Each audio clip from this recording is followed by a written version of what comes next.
Let's talk about one of the biggest decisions you'll make as you approach retirement. Should you stay in your home or pack up and move?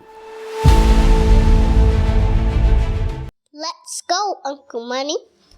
Let's talk about one of the biggest decisions you'll make as you approach retirement. Should you stay in your home or pack up and move? It's like deciding whether to keep your old comfy recliner or swap it out for something new. And let's be honest, that recliner has seen better days. Look, I get it. I remember my Aunt Linda swearing she'd never leave her house. She said she'd have to be dragged out kicking and screaming. Flash forward a few years, she's the queen of her retirement community, winning bingo championships and making a couple new friends. So, if you're set on staying in your home, here's what I need you to think about. Because the last thing I want you to do is be 80 years old, stuck upstairs, yelling for somebody to bring you a sandwich. Let's talk about the 5 things I want you to think about if you plan on living in your home well into retirement. Number 1, pay off your mortgage. First things first, pay off your mortgage. Before you retire, imagine retirement without a mortgage payment. That's like free money every single month. If you need to, scale back on your 401k contributions just enough to get your employer match and throw the extra cash towards your loans. It could be worth lowering your monthly expenses. Number 2, think long about the cost of owning a home. Now, let's talk about the not so fun stuff. The cost of home ownership, not related to your mortgage.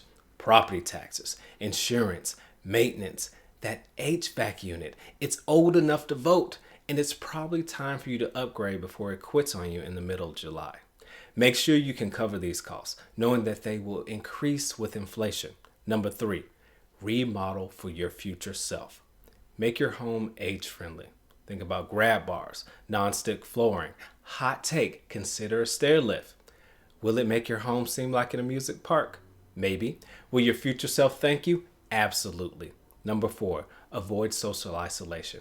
One last thing, don't let your house become an island. Think about it. Will your friends still visit if they have to hike uphill both ways in the snow? Will you have access to social activities, healthcare, or the coffee shop that you love? These are the things you have to consider if you plan on staying in place. Now, if moving actually makes sense, downsizing could mean freeing up cash, cutting down on maintenance, and trading that never-ending lawn work for something more enjoyable, like, midday naps. Here are 3 things I want you to consider if you're thinking of selling your home. Number 1, do the math on downsizing. Selling your home and moving somewhere smaller could put extra money in your pocket. Plus, renting for a bit might be a great way to test drive a new area before committing. This way, you can break into a new area town. First, I want you to calculate the total cost of transitioning from your living situation.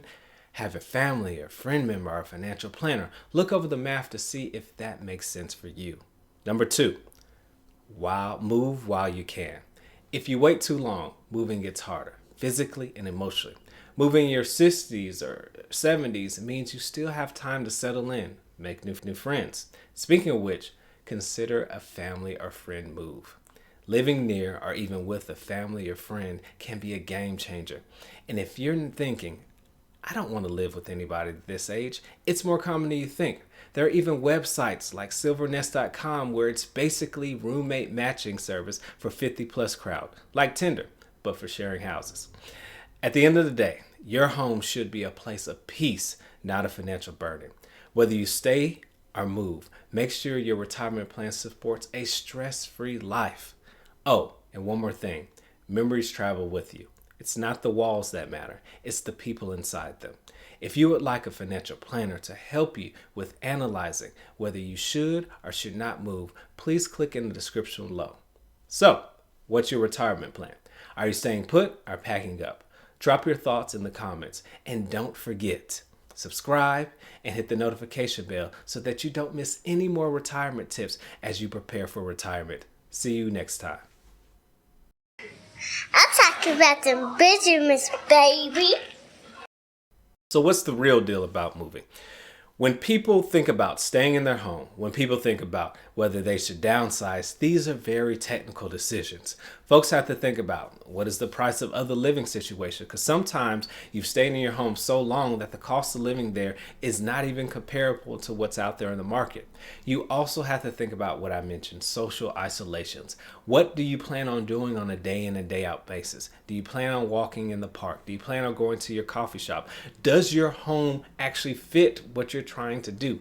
Those are really important factors. The next thing, as I mentioned, your living situation, whether you want to, live in a house that has a main level, whether you have 2 levels, are you going to be able to dust your upstairs bedroom if you find yourself in a situation where you can't afford to live there anymore? These are the things you have to consider whether you want to move or not move. Last but not least, think about your family situation.